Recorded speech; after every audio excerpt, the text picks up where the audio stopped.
Apakah pola-pola dari kelompok tertentu ingin mengagungkan satu klan tertentu dengan menyebarkan hadis-hadis yang dhaif bahkan matruk? Melihat dari sisi ini berarti Kiai Haji Imaduddin telah terbantahkan karena ada kitab yang lebih tua bahkan. Assalamualaikum warahmatullahi wabarakatuh. Salam jumpa, salam sejahtera untuk Anda semua, sahabat-sahabat sekalian.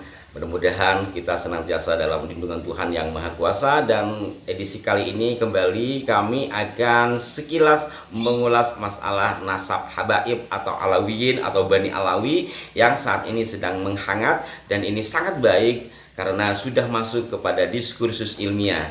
Kali ini saya akan membacakan surat edaran yang disebut-sebut berasal dari Rabithah Alawiyah. Wallahu alam akan kebenarannya karena surat ini beredar juga di beberapa media sosial, termasuk sempat diunggah di salah satu kanal YouTube salah seorang habib. Di mana surat tersebut saya bacakan saja langsung, bernomor 180/MD RA/11/2022. Surat ini berbunyi, Assalamualaikum warahmatullahi wabarakatuh. Dengan ini kami dari Maktab Daimiyah Rabithah Alawiyah memberitahukan bahwa kitab Asy-Syajarah Al-Mubarakah yang dikarang oleh Imam Fakhrur Razi yang wafat pada tahun 606 Hijriah atau abad ke-6, mestinya abad ke-5, ke-7 ini ya, sudah masuk abad 606, adalah bukan satu-satunya kitab nasab yang menjadi sandaran para ahli nasab. Masih ada kitab lain yang ditulis pada abad yang lebih awal, seperti satu kitab Bahrul Ansab yang dikarang oleh As-Sayyid Muhammad bin Ahmad Amiduddin Al-Husaini An-Najafi yang wafat pada tahun 433 Hijriah atau abad keempat, mestinya abad kelima pertengahan ini, 433 ya. Pada halaman, maksudnya dalam kitab Bahrul Ansab yang ditulis oleh Syed Muhammad Ahmad Aminuddin ini, pada halaman 46 dan 52 beliau telah menuliskan keturunan daripada Isa Ar-Rumi bin Muhammad Al-Azraq atau An-Naqib, yakni Ahmad, dan anak keturunannya disebutkan bahwa nama anaknya salah satunya adalah Ubaidillah.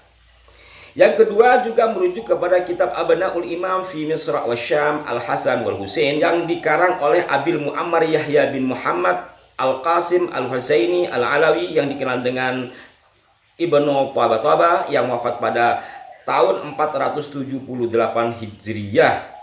Pada halaman 167 hingga 169 beliau menuliskan tentang keturunan Ja'far bin Muhammad Al-Bakir bin Ali Zainal Abidin dan menuliskan Ubaidillah bin Ahmad Al-Muhajir bin Isa bin Muhammad bin Ali bin Ja'far Sadiq. Semoga tulisan ini dapat menjawab masalah keturunan dari Ubaidillah atau Abdullah bin Ahmad Al-Muhajir bin Isa Ar-Rumi bin Muhammad An-Naqib bin Ali Uraidi. Atas perhatiannya dan pemahamannya kami ucapkan terima kasih. Wassalamualaikum warahmatullahi wabarakatuh. Jakarta, 8 November 2022. Hormat kami Maktabah Daimiyah Rabithah Alawiyah, Ahmad Muhammad Al-Atas, Ketua Harian, M. Bakir Al-Haddad, Sekretaris.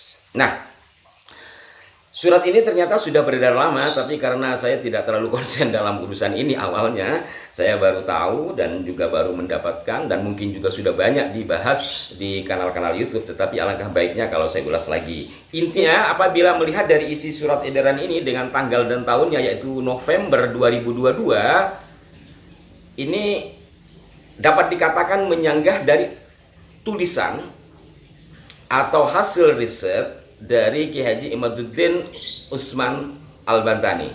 Kiai Haji Imaduddin seperti yang telah kami urai, beliau menulis artikel terkait dengan nasab habaib yang kemudian panjang, kemudian menjadi wacana keilmuan sampai hari ini, dan bahasan beliau itu juga dikupas di salah satu kanal YouTube besar ya. Mungkin dari sini kemudian Maktab Daimiyah Rabithah Alawiyah mengeluarkan surat edaran. Sanggahannya yakni pada lagi-lagi karena yang dipersoalkan oleh Kiai Haji Imaduddin itu adalah pada anak Sayyid atau Imam Ahmad bin Isa. Seperti umum kita ketahui dalam buku-buku yang banyak, bahkan dalam tulisan-tulisan di berbagai media, bahwa salah satu jalur nasab Rasulullah ke bawah melalui Sayyidina Husain itu nanti pada keturunan beliau yang bernama Ahmad, yang kemudian diberi gelar belakangnya Al-Muhajir karena beliau diyakini hijrah dari Basra ke Yaman, Hadramaut, maka bergelar Al-Muhajir, memiliki anak bernama Abdullah, yang kemudian nama Abdullah ini berubah, yang menurut Habib Taufik ditasghir menjadi Ubaidillah.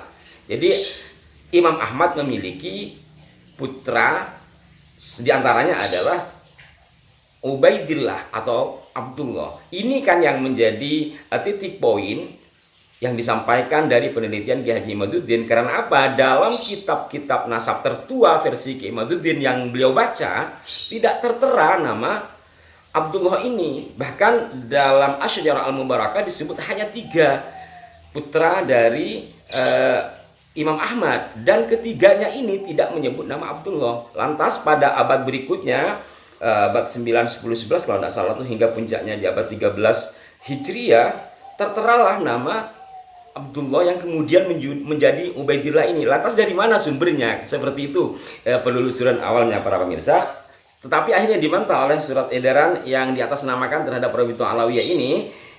Seperti yang saya katakan tadi, Daimi Rabithah Alawiyah memberitahukan bahwa kitab Asy-Syajarah Al-Mubarakah, Sejarah Al-Mubarakah ini yang satu di antara kita menjadi rujukan Kiai Imaduddin, yang dikarang oleh Imam Fakhrur Razi yang wafat pada tahun 606 Hijriah, bukan satu-satunya kitab nasab yang mencatat keturunan Nabi, kurang lebih seperti itu. Masih ada 2 kitab lagi yang lebih tua, yakni kitab Bahrul Ansab dan kitab Abnaul Imam.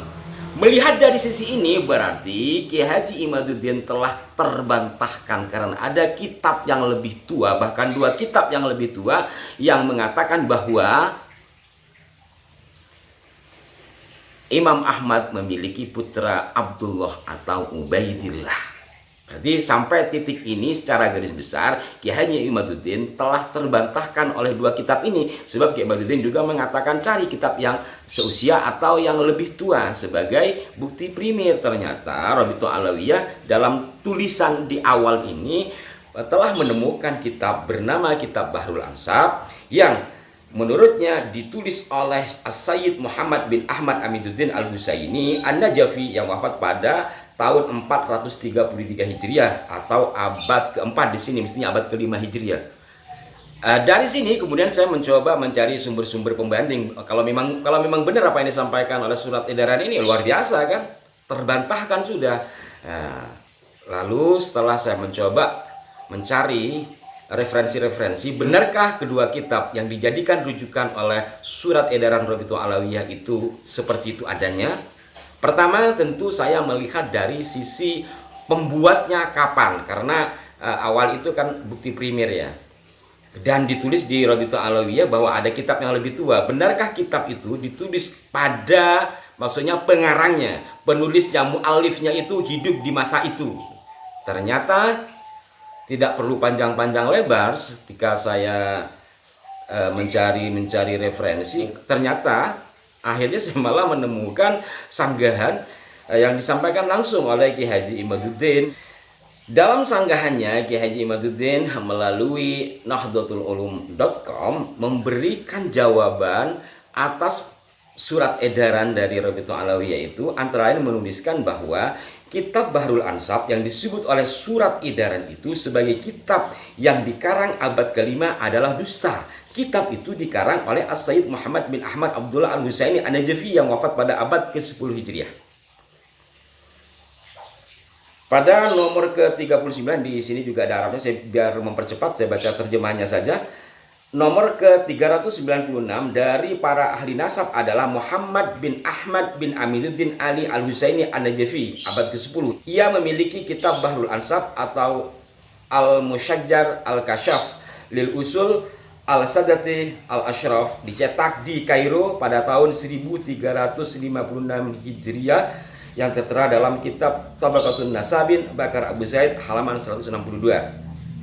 Jadi ini gimana kalau dikatakan oleh surat edaran itu Kalau kita menggunakan istilah yang dalam tulisannya itu adalah kitab abad kelima yang dibuat oleh ulama pada abad kelima. Ternyata pembuat kitab ini setelah ditelusuri oleh Kiai Imad, beliau wafat pada abad ke-10 Hijriah, berarti beda 500 tahun.